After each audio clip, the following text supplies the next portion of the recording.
माननीय राष्ट्रपति महोदया ने अपने अभिभाषण में देश के उस अंतिम पायदान पर खड़े हुए व्यक्तियों के विषय में उन्होंने चर्चा किया और कहा भी कि सार्थक विकास तभी होता है जब देश के अंतिम पायदान पर खड़े हुए व्यक्ति को सरकार की योजनाओं का लाभ उनको प्राप्त होता है।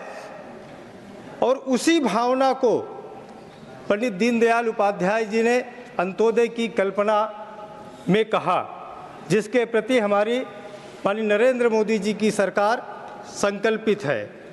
महोदय, गरीब को जब गरिमापूर्ण जीवन मिलता है तो उसके जीवन में जीने की जो कला है, जो उसका जीवन है, उसके अंदर एक गौरव और आत्मसम्मान का भाव बढ़ जाता है, जिसको लेकर के देश के यशस्वी प्रधानमंत्री आदरणीय नरेंद्र मोदी जी ने 2014 में जब प्रधानमंत्री बने तभी उन्होंने गरीब कल्याण की योजनाओं पर काम करना प्रारंभ किया, जिसको माननीय राष्ट्रपति महोदय ने अपने अभिभाषण में चर्चा में कहा।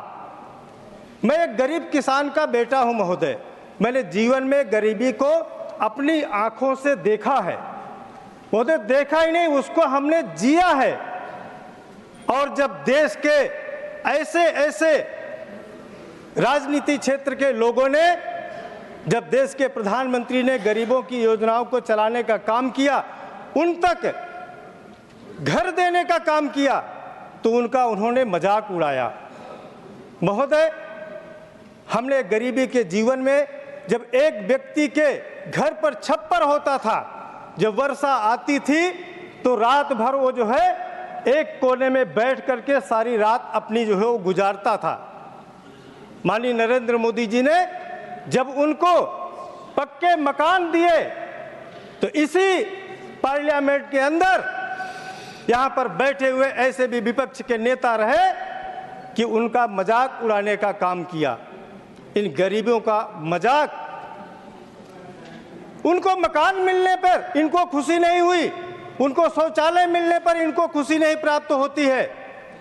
मैं तो बचपन में सुनता था महोदय कि जब देश की आजादी के बाद रोटी, कपड़ा और मकान, खुशहाल रहेगा हिंदुस्तान, ये हमने सुनते आए अपने आंखों से। लेकिन न रोटी मिली, न कपड़ा मिला, न मकान मिला। महोदय, जब देश की आजादी के बाद जब 60 साल एक परिवार के लोग राज करते रहे और इस प्रकार का नारा लगाते रहे, तो क्या उनको इस देश के जो है पार्लियामेंट के अंदर बैठने का अधिकार था या गरीबों का मजाक उड़ाने का अधिकार उनको किसने दिया? महोदय, ये गरीबी और अमीरी में हमेशा भेद करते रहे हैं।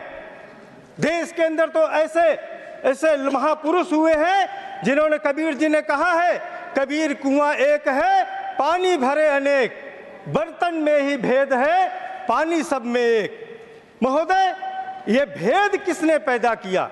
ये भेद इस देश के अंदर, देश की आजादी के बाद सत्ता पर बैठे हुए जो लोग थे, एक परिवार के लोग जो शासन करने वाले थे, उन्होंने गरीबी और अमीरी का भेद पैदा किया। उस भेद का मिटाने का काम अगर किसी ने संकल्प के साथ पूरा किया तो उसका नाम नरेंद्र मोदी है। ये ऐसे भारत के देश के प्रधानमंत्री हैं महोदय।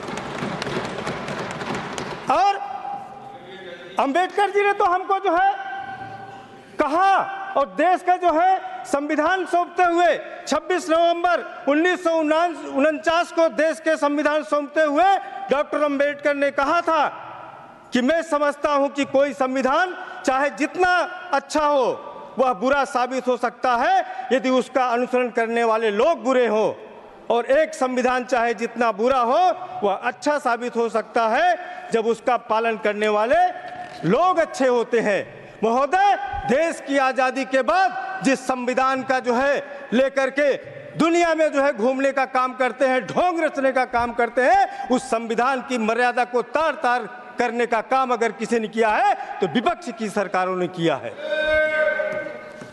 और महोदय, माननीय प्रधानमंत्री नरेंद्र मोदी जी ने, आपका समय खत्म मैं हुआ। एक बात में अपनी कह करके समाप्त करूंगा। हाँ, महोदय, जल्द। हमारे यहाँ पर बैठे हुए विपक्ष के नेता हमारी संस्कृति पर आलोचना कर रहे थे। वो कह रहे थे कि संत समागम जो है स्नान किसके साथ करेगा, क्या ये तय करेंगे कि भारत की संस्कृति कांग्रेस चलाएंगे? ये कांग्रेस के लोग भारत की संस्कृति को चलाने वाले नहीं है, भारत की संस्कृति को बदनाम करने वाले हैं। बहुत बहुत धन्यवाद महोदय। धन्यवाद।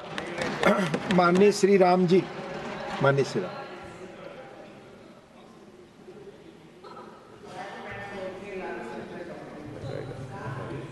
धन्यवाद मान्यवर कि आपने मुझे महामहिम राष्ट्रपति जी के अभिभाषण की चर्चा में बोलने का अवसर दिया, और साथ ही मैं आभार व्यक्त करता हूं अपनी पार्टी के मुखिया आदरणीय बहन कुमारी मायावती जी का भी।